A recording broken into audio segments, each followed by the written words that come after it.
future is now. Hi, everyone. Cheryl Cran here. Welcome to the Future is Human podcast. And I'm going to continue along the topic of AI data and who's using it and the stats around that. And then in this episode, I'm also going to give some examples of and I've done this in previous episodes, but I want to update it. Some examples of how I and others, clients of mine, are using AI, just so you can think about it from an application standpoint for yourself. So I mentioned in the previous podcast about YouGov.com and using their data. They do a lot of researching. I do a lot of researching myself, both through surveys. I conduct at least 5 surveys a month through my audience surveys, but I also do stage real-time polling, and I aggregate that data as well. And the data that I've gathered through real-time polling on stage and my own surveys tracks with this survey results that I see here on YouGov. So this question here, again, following up from the last episode, how often do you use artificial intelligence? This particular category that I want to talk about on this episode is gender.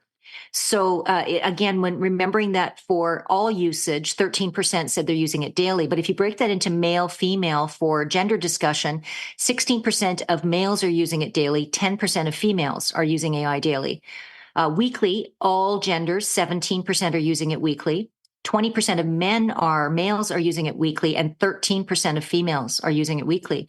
You go to the monthly stat, it tracks pretty even among genders. So 7% of all of us are using AI monthly. 8% of males are using it monthly, 7% of females.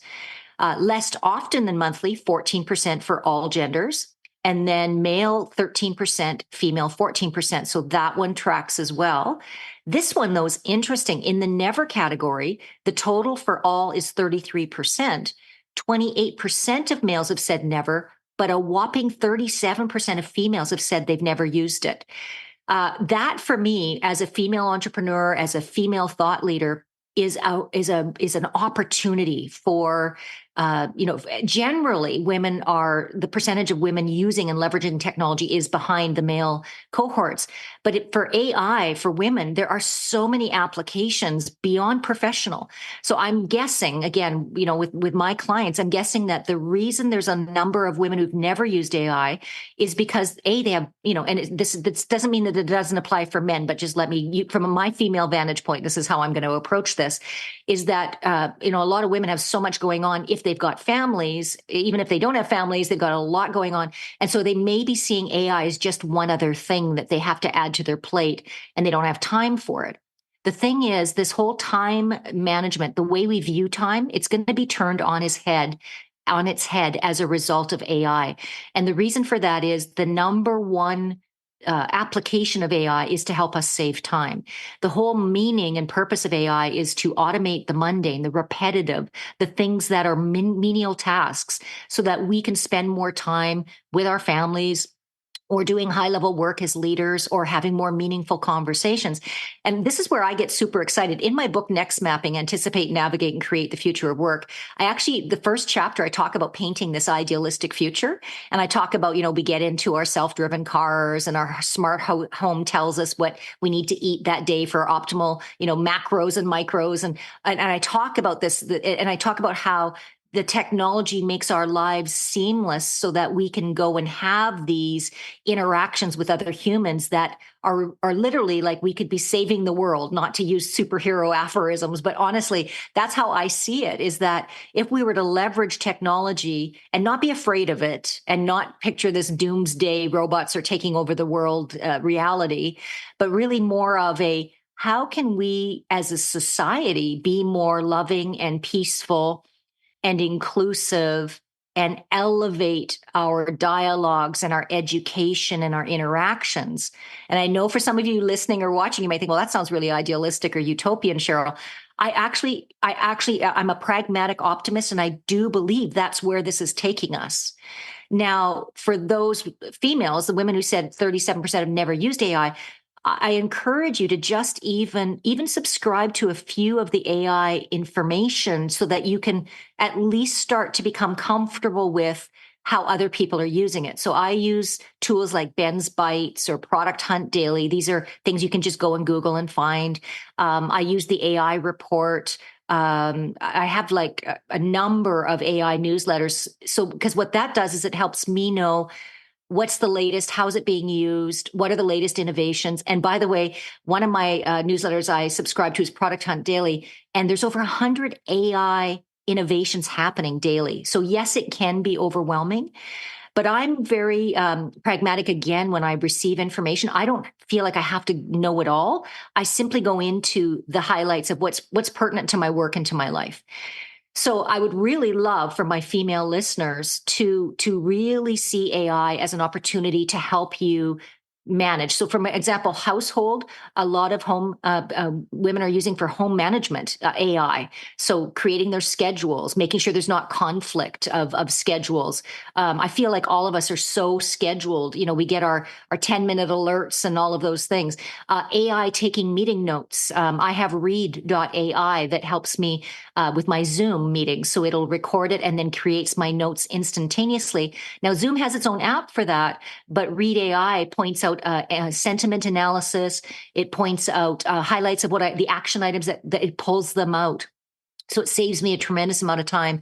I use ChatGPT to write articles, and I have to give it very specific prompts. Just today, I had an article written for both my LinkedIn page, newsletter, and also my blog on my website, nextmapping.com. And I used AI to help me. I gave it all the data. This is what I want you to write about. Here's the data. Here's the facts.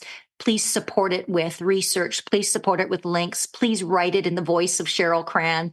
So it saves me hours. Like where it would take me 2 hours to write an article in the past, it now takes me 30 minutes because I still have to edit and I still have to put my spin on it and make sure that it's accurate, make sure it's not biased. So there's still oversight, human oversight, to make sure that it's relevant and that other people will relate to it. But it's saved me. I mean, when you equate dollars to time, it's saved me massive amounts of time. I use AI to, as I said, meeting notes, research. So I'll go in and yes, you can use Google, but if you go into AI and you give it specific resources and comparisons, it'll give you comparative data. Book synopsis. Who has time to read whole books anymore? I go into ChatGPT. I'll say, give me a book synopsis, and it will give it to me. And then I at least know the high level notes. So now that doesn't get us off the hook for the detailed analysis that we still require and are required to do, but it saves us time by giving us context. And I believe that the future is context is key. Like, he or she or they that can bring context, that we can simplify information so that we can help people be more effective, to have less stress, to find more meaning. That's the sweet spot for the future now and into beyond.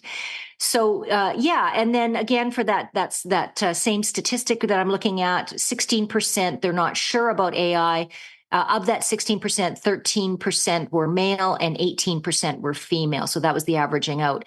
So again, that not sure, I get that. It's all about change again. It's uncertainty. It's a fear.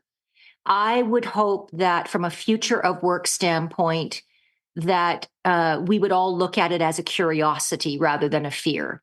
At least if we're curious, it's one level up of energy from fear.